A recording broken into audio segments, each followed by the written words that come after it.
नमस्कार, commodity roundup में आपका स्वागत है। मैं हूं मनीषा गुप्ता और बात आज करेंगे कच्चे तेल की, जहां पर हमने फिर से कुछ मुनाफा वसूली आते हुए देखी है। 4% की गिरावट कल यहां पर देर रात देखने को मिली थी और उसके बाद 2 महीने के लोज पर अब कच्चे तेल के प्राइसेस यहां पर।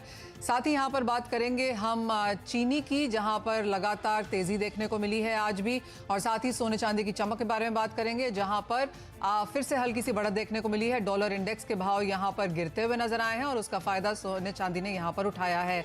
और जैसे मैंने कहा, चीनी के एक्सपोर्ट पर यहां पर बात करेंगे, जहां पर माना यह जा रहा है कि 4 मिलियन टन का एक्सपोर्ट हो चुका है, कॉन्ट्रैक्ट हो चुका है। साथ ही साथ 6 मिलियन टन यहां पर जो अलाउ किया है, उसके अलावा 2 से 3 मिलियन टन यहां पर और अलाउ किया जा सकता है, जो शायद जनवरी या फरवरी में होगा। लेकिन उससे पहले चीनी में यहां पर क्या कुछ देखने लायक है, उस पर भी करेंगे यहां पर चर्चा।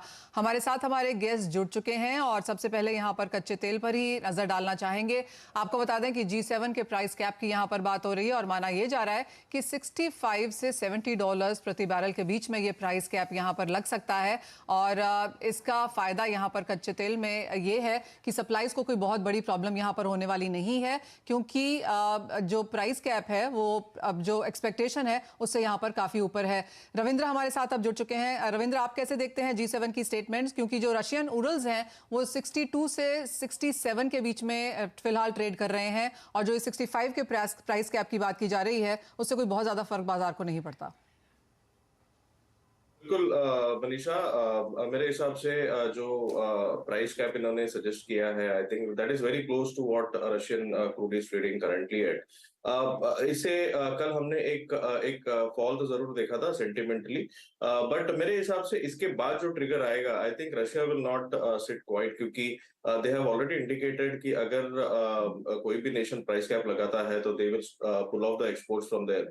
तो आई थिंक वो एक बहुत ही क्रूशियल पॉइंट होगा वॉच करने के लिए। अगर वो होता है तो I think we might see in fact a sharp up move in prices. तो मेरे हिसाब से $75 जो WTI में है वो अराउंड एक डबल बॉटम के आसपास हुआ है, और उसके नीचे फिसलता हुआ मुझे थोड़ा सा मुश्किल लग रहा है क्रूड, क्योंकि उसके नीचे अगर जाता है तो आई थिंक ओपेक ने भी इंडिकेट किया है कि अगर उनको इंटरफेयर करना है मार्केट में तो they will intervene in case if they have to maintain the supply demand balance.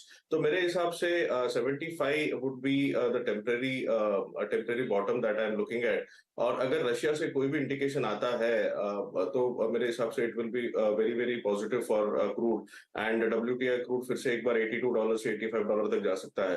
तो my take is to go long, $75 का एक स्टॉप होना चाहिए, और upside I am expecting again it might come up till $80 to $82, और अगर उसके ऊपर सस्टेन करता है तो $85 तक जा सकता है। सिर्फ एक ट्रिगर चाहिए रशिया के साइड से, अगर वो ट्रिगर आ जाता है तो I think we are set for a rise again.